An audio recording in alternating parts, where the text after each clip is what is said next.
지금 이거 뭐 주식시장 탈출해야 되는 거 아니에요? 이런 생각하시는 분들 질문하는 분들 많거든요. 그 생각하느라고 저 얼굴이 이렇게 났습니다. 그래 뭐가 났어 주말에? 이게 원래 잘 안 나는데 좀 스트레스 받으니까 확 나더라고요. 그렇죠. 주식하는 사람들 지금 다 스트레스 받을 수밖에 없어요.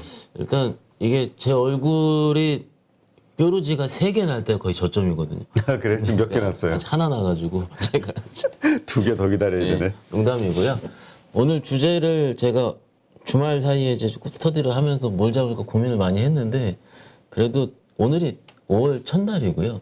증권사마다 매해 월의 첫날 중요하고 특히 5월은 셀 인 메이라 그래가지고 그렇죠. 제가 호흡을 했던 5월은 좋은 종이 솔직히 그렇게 많지 않았습니다. 예, 많지 않았고요. 때마침 좀 오늘 첫날 시작을 하는데 이렇게 지금 나스닥이 많이 폭락을 한 바람에 좀 저도 개인적으로 좀 짜증이 나고 당황스러운 상황이기도 하고요. 이럴 때 직원들끼리 항상 하는 말이 있습니다. 시가에 던질까? 그리고 다시 잡을까? 아, 그렇죠. 오늘 시작할 때. 네네. 이게 어찌됐든 장중에 뭐 모르겠어요. 무조건 빠진다라는 생각보다는요. 어쨌든 장중에 아침 시초가보다는 종목을 일찍 살 수도 있기 때문에 그런 것 같아요. 그죠? 그래서 근데 그런 작업들을 증권사 직원들이니까는 많이 하지 않았겠습니까? 혹은 그렇죠. 손님들도 고객들도 아침에 털고 뭐 잡을까라고 고민하시는 분들도 있으시고 그런데 특히 이런 아침에 제가 전화를 조금 퉁명스럽게 받습니다. 제가 왜? 고객들 전화를요. 그러니까 왜냐면 대부분 분들이 뭐가 저점인지를 찍어달라고 얘기를 하세요. 근데 제가 그럴 때마다 말씀드리는 거는 못 잡습니다라 얘기합니다. 저점은. 이게 지금 기본적으로 우리가 주식을 할 때 나는 지금 저점을 무조건 잡을 수 있다라는 환상을 버려야 됩니다. 기본 이거를 시작을 해야 됩니다. 지난주에도 아마도 이제 그 이번 주에 사야 된다. 저는 FOMC 지나고 사야 된다 이 주인데 왜 그러냐면 우리가 고민을 하는 저점을 잡는 종목들은요. 삼성전자 하이닉스가 아닐 겁니다.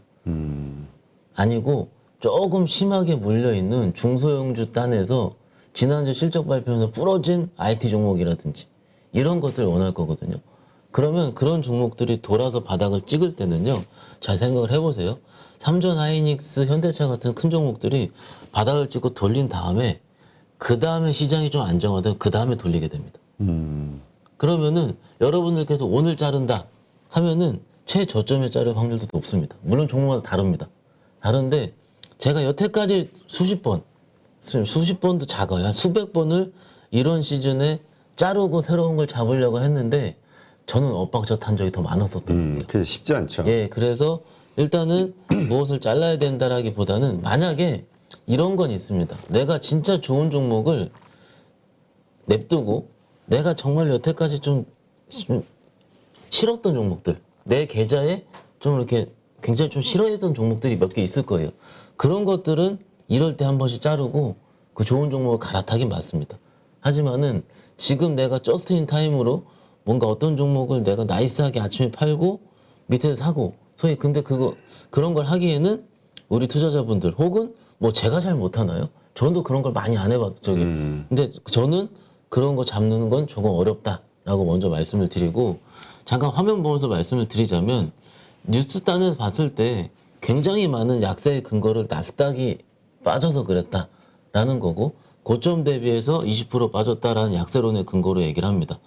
그래서 1월달 저점을 지금 나스닥이거든요. 저점을 금요일날 이탈을 한 거죠. 이탈했는데 사실은 수요일 같은 경우는 이탈을 잠깐 했었어요. 네. 했는데 여기 얼마 티가 안 나기 때문에 오늘 종가상으로 박았다. 꽂아 박았다. 이렇게 얘기를 하는 건데 여기서 올려놓으면은 또 얘기 달라지는 겁니다. 이제 바닥 확인하고. 예. 요거 이 하루의 음봉 가지고 뭔가 약세론이 들어섰다. 그래서 제가 왜 미국 차트 처음 켜보는데 솔직히 켜서 말씀을 드리는 거예요. 실질적으로 알 건 제대로 알고 대처를 하자. 왜냐면 이게 대부분 나스닥 20% 빠졌으니까 뭔가 크게 하락을 하고 그런 마냥 생각을 하시는데 오늘 상승해서 요 정도 돌리면은요 또 달라져요. 얘기는 또 테크니컬 하시는 분들은 그런 부분이고 근데 조금 안타까운 점이 이런 겁니다. 아마존을 좀 오랜만에 켜봤는데요. 완전히 그냥 예. 추세 이탈이 됐네요. 이게 아마존은 우리가 알고 있는 대표적인 플랫폼 기업이고 플랫폼 기업 중에서 실적이 되고 안 되고를 떠났는데 지난주 메탄 나쁘지 않았죠. 그렇죠. 그런데 물론 업황이 엄청 다르긴 한데 아마존 같은 경우에 제가 보기에 실적 저하의 원인은 인건비라고 생각을 합니다. 그죠? 인건비 때문에 조금 더 실적이 안 나왔다. 물론 좀 더 뜯어봐서 좀 미국 하시는 분 다른 게 얘기를 하실 수 있지만은 지금은 같은 성장주 안에서도 실적이 되는 종목과 안 되는 종목이 달라진다. 그러면은 요거를 조금 더 장이 어려워진다 얘기를 합니다. 예전 같은 경우는 플랫폼 성장주 다 와에 갔는데 그 중에서도 옥석 가리기가 시작을 한다는 거고 그래서 예전과는 조금 다르게 매매를 해야 된다는 측면이고요. 어찌됐든 셀린 메이가 됐던 지금 됐던 아마존이 폭락을 했던 실적이 되는 종목들로 조금 더 압축돼서 가긴 갈 거고요.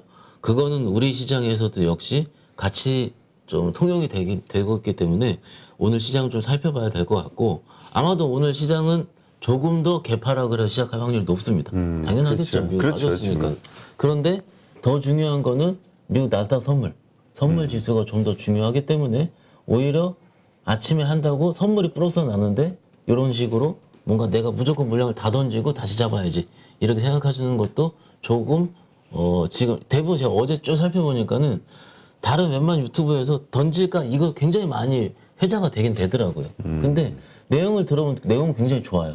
아직까지 우리나라 뭐 EPS가 증가하고 있고 일본 시장 잘 나가고 했는데 내용 제목이 너무 자극적이더라고요. 그러니까는 대부분 분들이 그 내용을 안 읽고서 제목을 보기 때문에 그렇지. 헤드카피는 딱 보고 말죠. 네네. 그럼 진짜 던져야 된다 그러거든요. 막상 내용 쭉 살펴보면 굉장히 좋은 내용이더라고요. 제가 봐더라도.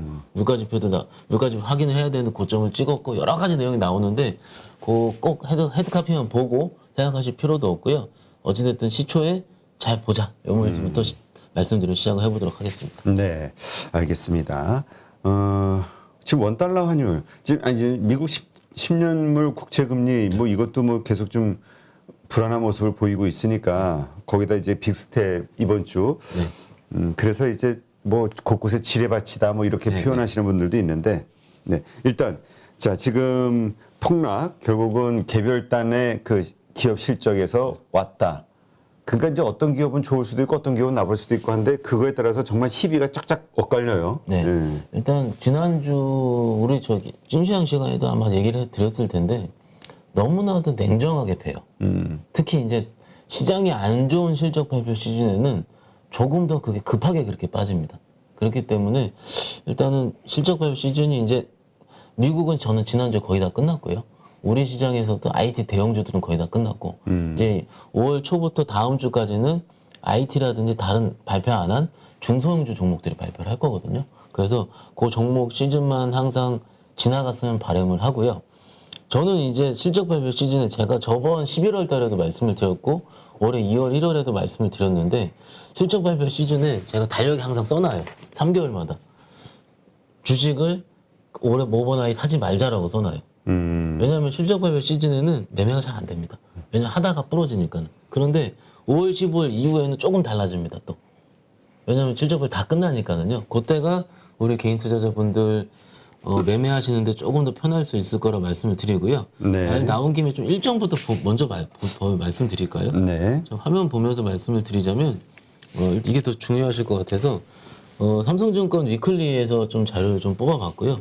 삼성증권 요즘 굉장히 레포트 잘 씁니다. 제가 감사 한번 드리면서 시작을 하고요. 이번 주 일정을 좀 해놨는데 노동절이니까 중국 시장은 조금 휴장을 할 거고 중국 그리고 두 번째는 3일에서 4일에 써 있는데 요거에 대한 발표는 우리 시장 안으로 어린이날 할 겁니다. FOMC 결과. 그렇죠. 예. 그리고 10일 날은 드디어 기다렸던 대통령 취임식이 시작을 하고요. 그리고 그 다음에 옵션 만기. 그리고 그 다음 21일은 바이든이 한미 정상회담 때문에 방한을 한다 하고요. 그리고 대통령 취임식을 좀 말씀을 드린 이유도 정책 관련주 때문에 그렇습니다. 그렇죠. 예, 정책 관련주가 그 전에 고점을 찍을 확률이 높아요.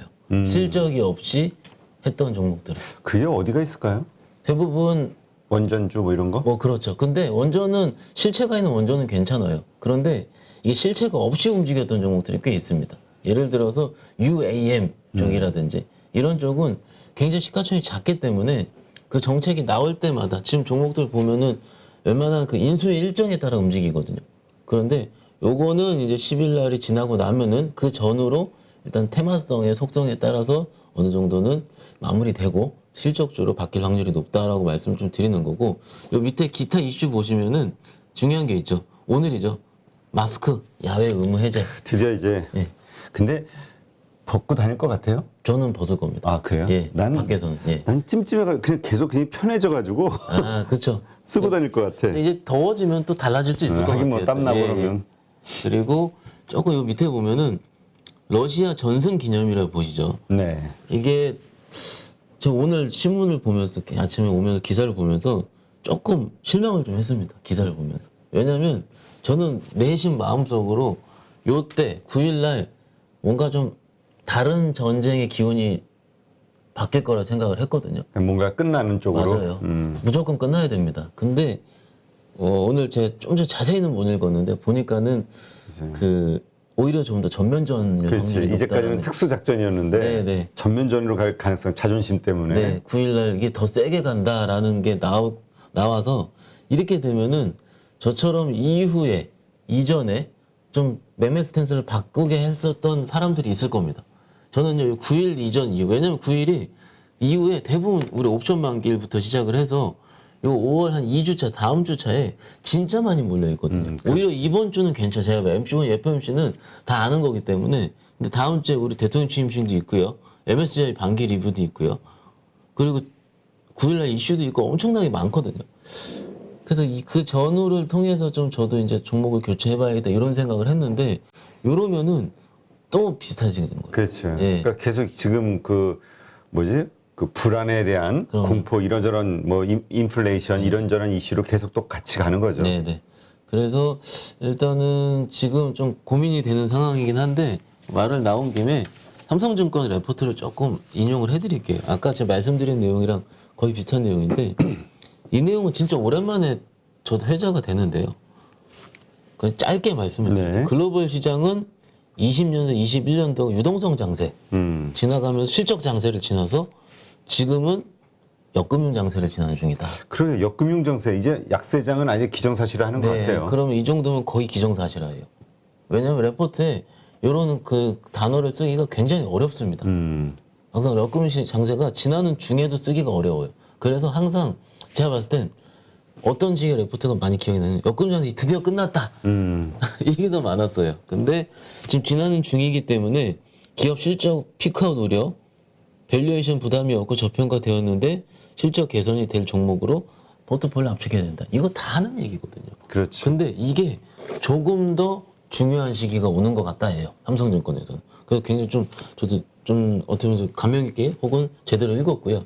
보면은 그래서 추천 종목 같은 경우는 장기 주가가 소외되었지만 1분기 실적 발표를 통해 향후 이익 성장이 가능한 기업 중에 포트폴리오 조정했다. 그 뭐냐면은 1분기 실적은 잘 나왔는데 많이 빠진 거예요. 여기서 핵심은 1분기 실적 잘 나왔는데 많이 오른 게 아니고 많이 빠졌다. 장기 소외되었는데 1분기 실적 잘 나온 거예요. 이런 식의 표현이 나오거든요. 여태까지는요, 계속 좋은 것 중에 더 좋은 거예요. 근데 지금은 좀 스탠스가 바뀐다 그럴까요? 조금씩 바뀌는 중이고, 그런데 이렇게 장기 소외되는데 1분기 좋은 종목이요, 계속 기조적으로 갈까요? 아닙니다. 오히려 조금 더 횡보하다가 2분기 실적쯤에 움직일 확률이 높아요. 그러면 이 확률, 이거이 뭐냐면 덜 깨지자입니다. 그러니까 지금 예. 아니 근데 굳이 깨지는 거라면 아니 뭐 들고 있는 분들이 어쩔 수 없지만 아니 좀 쉬는 게 차라리 낫지 않나. 뭐 그럴 수도 있죠. 이런 생각하시는 분이 있을 거란 말이죠. 그러니까 어떻게 보면은 저같이 주식을 매일 해야 하는 혹은 운용하시는 분들 혹은 리서치를 하시는 분들은 그 안에서 대안을 내야 되거든요. 어쨌든 그 시장 판 안에서 대안을 내야 돼요. 그렇죠. 근데 그 우리 투자자분들 같은 경우는 그 시장 안에서 살짝 벗어나도 되거든요. 왜냐면은 편하게 내 돈이니까. 내 돈 어떻게 안 한다고 누가 뭐라 안 그러거든요. 근데 와이프가 뭐라 그럴 수는 있죠. 이제. 근데 주식해서 날리냐고? 네, 그런데 오히려 제가 여기서 시장을 떠나라. 어떤 분들은 이제 지금 무조건 사야 된다 하시는 분도 있습니다. 저도 공감합니다. 지금 안 사면 언제 사냐? 근데 지금 사시는 분들은요, 또 말씀드리지만 3%든 5%든 손절이 가능하신 분들입니다. 그게 맞습니다. 그래서 어찌됐든 저도 시장은 2,600 초반대는 바닥이라 봅니다. 바닥이라 보는데 이번 주 다음 주까지 변동성이 조금 있을 것 같다. 그래서 조금이 아니고 많이 있을 것 같다. 이런 일정이 지금 보면 쭉 나오잖아요. 그렇지. 그래서 조금 더 생각을 해보시고 뭔가 매수를 하더라도 나눠서 분할 매수. 분할 매수로. 예, 그리고 손절도요. 한 번에 다 쳐버리는 것보다 왜냐면 변동성이 심해니까는 그래 내 답답하더라도 일부 좀 나눠서 이런 식으로 생각하는 게 제가 보기엔 어떨까 싶습니다. 네, 알겠습니다. 하여튼 뭐 뉴스들이 워낙 그 지표들이 좋은 것과 나쁜 것들이 같이 나오니까 그걸 지금 시장 상황에 맞춰서 어떤 거를 먼저 우선시하느냐 그렇죠. 이거에 따라 예, 시장 뷰가 완전히 달라지기는 해요. 달라지죠. 예. 지금 우리가 뭐 사실 수출은 좀 증가했다고 하지만 이번에 두 번째 연속으로 지금 적자 무역 수지가 났죠. 네, 그래서 이걸 가지고 또 불길한 시그널로 맞아요. 한국 증시에 이렇게 보시는 분들도 있기는 해요. 근데 그게 아니라고 말씀드릴 자료를 준비해 봤고요. 지금 두 달 연속 무역수지 적자고 4월 같은 거는 3월이죠. 4월에 발표한 3월 지표 같은 경우는 그럴 수밖에 없었어요. 없었는데 지금 같은 경우도 두 달 연속은 진짜 오랜만이다 하는데 막상 제 화면 보면서 말씀드리자면은 지금 적자긴 하더라도요. 요 노란색으로 위에 부분 칠해진 부분이 적자인 국가거든요. 주요 지역별 수출액 증감률인데 중국이 적자고요. 중동, CIS가 우크라이나, 러시아잖아요. 그러면은 그럴 만한 국가에서만 적자가 난 겁니다. 오히려 보면은 미국 26% 증가, 아세안 37%, 인도 13%, 중남 17%예요. 막상 보면은 수출은 18개월 연속 증가했습니다.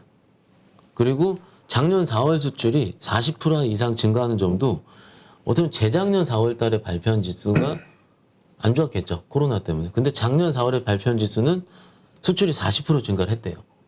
그 작년 기저효과겠죠, 당연히. 근데 올해도 증가를 했다. 이건 고무적이라는 거죠. 그러니까 작년 대비해서 올해가 더 성장을 하고 있다라는 부분이기 때문에 막상 우리 수출 같은 경우는 그렇게 나쁘지 않다라는 거고요. 막상 요 밑에 보시면은 품목별 수출액 및 증감률을 보는 건데 여기서 노란색만 보시면 노란색은 차 부품, 자동차 부품이 안 좋아요. 근데 자동차는 6% 증가했어요. 그러니까는 막상 부품 쪽이 별로 안 좋죠, 지금 종목들 그렇죠. 보면은. 똑같습니다, 항상. 수출 증가율 데이터 보면은요, 아, 그렇게 했구나가 어느 정도는 이해가 되는 거예요. 그 선박 같은 경우는 최근에 조선주 굉장히 좋은데, 이거 같은 경우는 수주 산업이기 때문에 막상 매출량은 다르기 때문에 좀 다르게 봐야 되는 거고요. 나머지 쪽 같은 경우는 다 증가했습니다. 특히 컴퓨터 56%. 그죠? 아, 많이. 네, 많이 증가했어요. 그러니까는 수출 증가세를 봤을 때는 그렇게 나쁘진 않았다라는 거고, 무선통신도 8% 증가를 했는데, 여기 이제 내용을 좀 자세하게 좀 산업부 자료를 보니까는요, 카메라 모듈 등 휴대폰 부품 수출도 계속됐다. 갤럭시 22 개선됐다. 이런 거고요. 디스플레이 쪽도 OLED 수출 호조세 계속된다고 합니다. 근데 디스플레이 쪽이 증가를 하는데도 불구하고 주가가 안 가는 이유는 아시다시피 피크아웃, TV, 노트북이요. 그렇죠. 하지만 OLED 침투율은 높아지고 있다. 이런 내용인데 제가 이거 내용을 갖고 오지 않았지만은 위클리 자료 보니까는 그런 그 OLED 종목들 같은 경우도 어느 정도 퍼밴드 하단에 와 있다고 하더라고요. 그러니까는 퍼밴드 상단을 제약하는 요인은 피크아웃이고 퍼밴드 하단은 OLED 침투율이거든요. 그러니까 요 밴드 쪽에서 왔다 갔다 하기 때문에 오히려 조금 예를 들어서 좀 보수적으로 OLED 침투율을 보시는 분들 같은 경우는 최근에 주가가 많이 빠져 있으니까는 오히려 소재 쪽 그런 종 몇 개 있거든요. 덕산 네오룩스라든지 PI 첨단 소재 이런 종목들을 보시면서 매매를 하셔도 나쁘진 않다라는 거고요. 네. 일단 뭐 이런 식으로 좀 말씀을 드리는 이유 같은 경우도 아까 제가 뉴스 단에서 던져야 되는데 지금 뉴스가 막 빵빵빵 좀 있으면 터질 거거든요. 그렇죠. 이제 뭐 불길한 거서부터 또 긍정적인 거 막 섞여가지고 막 쏟아질 거예요. 시장 하락의 이유는 무역수지 적자 때문이다부터 시작을 해서 하는데 막상 4월에 그러니까 5월에 발표하는 4월 수치 자체도 수출은 18개월 연속 증가를 했고 지역별로 빠진 나라 같은 경우는 러시아, 우크라이나 봉쇄를 하고 있는 중국 정도 그리고 일부 중동 정도다라기 때문에 아 이게 한국의 지표 체력을 뒤흔들 만한 뭔가 이런 지표는 아니기 때문에 일단 제대로 판단해보자라는 부분으로 정리를 할 수 있겠습니다. 네, 알겠습니다. 하여튼 상당히 좀 신중해야 될 때, 예, 왜냐면 방향성을 모르겠는 거야. 그냥 결론은 우리가 맞아요. 정말 모르겠는 거라 이게. 이게 지금 그래서 제가 금요일 날 이런 말씀드려요. 비추세장이라고. 이게 비추세장이요. 매매하기 진짜 까다롭거든요. 그래서 어떤 분들은 이렇게 얘기를 합니다. 그냥 내가 좋아 보이는 거를 5개를 깔아놓는데요. 종목을. 그래서 깔아놓고서 그 박스권 하단부에. 근데 어느 종목 먼저 뜰지 모르기 때문에. 그렇지. 그래서 그런 오르면 곧 판다. 그리고 오르는 걸 팔고 다시 기다렸다가 그게 밑에가 떨어질 때. 근데 저는 그런 말씀을 드리고 싶지 않은 이유가요. 이게 대부분 분들이 그렇게 얘기를 하면은 수익이 잘 안 나요. 그렇지. 예, 그냥 조금 사서 조금 수익 나고 이렇게 많은 거기 때문에 조금 지켜보시는 게 어떨까. 지금 2차 전지에 대해서 다른 뷰가 좀 나왔다. 삼성증권에서. 예, 이게 이거 좀 간단하게. 굉장히 좀 궁금해 하셔서 좀 말씀드릴 텐데 이게 금요일 날 나온 자료이긴 한데요. 시장에서 금요일 날 2,000원이 올라서 회자가 안 된 것 같아요.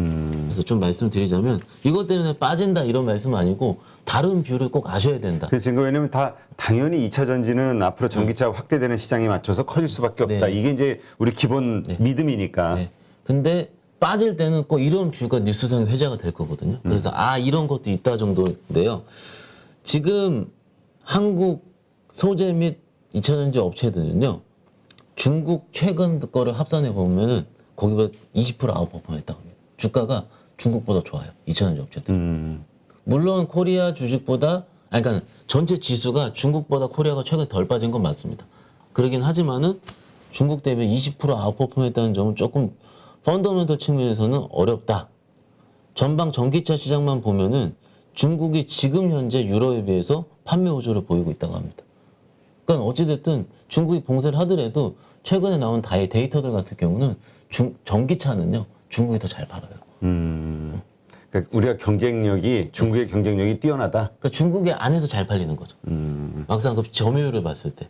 그러니까는 보면 근데 지금 2분기에도 실적이 뒷받침될 거니 했는데 아직까지 리튬 78% 올랐고 니켈 60% 올랐고 알루미늄 24% 올랐고 그러면 물론 이제 셀업체가 소재업 전가라고 그쵸 셀업체는 또 완성차 전가를 OEM 업체 전가를 할 텐데 그러더라도 이게 2분기 연속 계속되고 있다는 겁니다. 그렇죠. 그러면은 셀업체의 재료비 부담은 그래도 전분기보다 높아진다는 얘기다.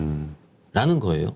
그러면 소재업체들의 경우 중국 대비 2배 넘는 프리미엄은 유지되기 어렵다고 판단이 되고 여기서 상대적으로 여기서 봤을 때 한국 저희 소재업체들의 평균 펄을요 확산해 보니까 4월달 기준으로 56배 정도 나온 거예요. 중국 업체들은 26배 나와요.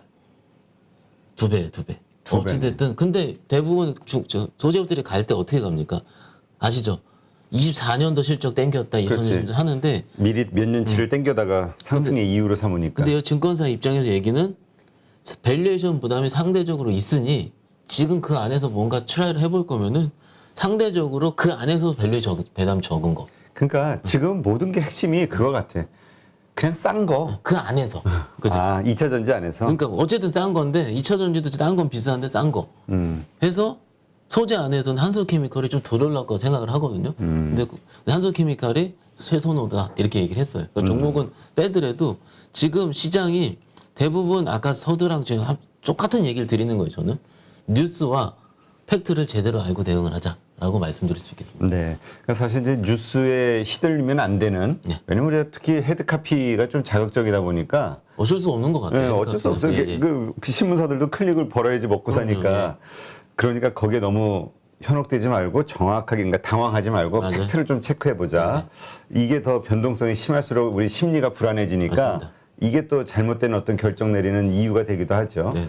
네, 하여튼 이번 주 신중하게 어떤 뉴스에도 쉽게 흔들리지 말고 팩트를 좀 체크해 가면서 결정을 하자. 네, 박현상 차장님 고맙습니다. 감사합니다. 누구나 1시간 안에 200개 종목에서 좋은 종목을 고를 수 있는 그런 능력을 배양할 수 있도록 제가 도와드리려고 그렇게 하고 있습니다.